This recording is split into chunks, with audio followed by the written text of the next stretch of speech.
Hey there, history buffs. Ever wondered what kind of wild tales swirled around ancient Rome? Today, I'm diving into some unbelievable myths of the Roman Empire and exposing the truth behind them.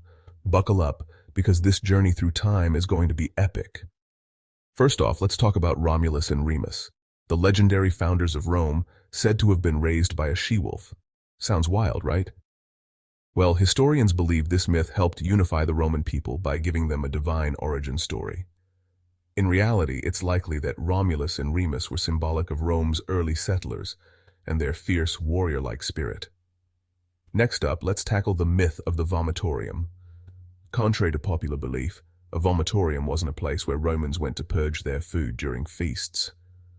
The term actually refers to the passageways and amphitheaters that allowed crowds to exit quickly.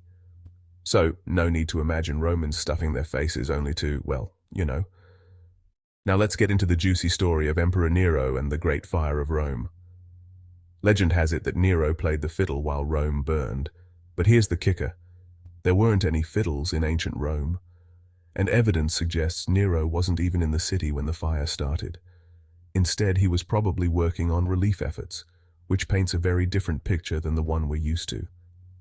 Speaking of emperors, how about Caligula? History often paints him as a madman who appointed his horse as a consul. While Caligula was indeed eccentric and possibly unstable, the horse story is likely exaggerated.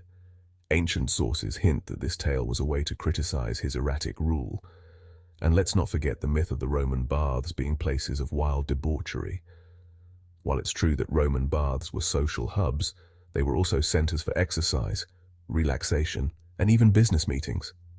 Sure, some scandalous behavior might have happened, but for the most part, these baths were more about hygiene and community than hedonism. So there you have it, folks. Ancient Rome was full of fascinating stories, but not all of them are as they seem. By peeling back the layers of myth, we get a clearer picture of what life was really like in one of history's most iconic empires.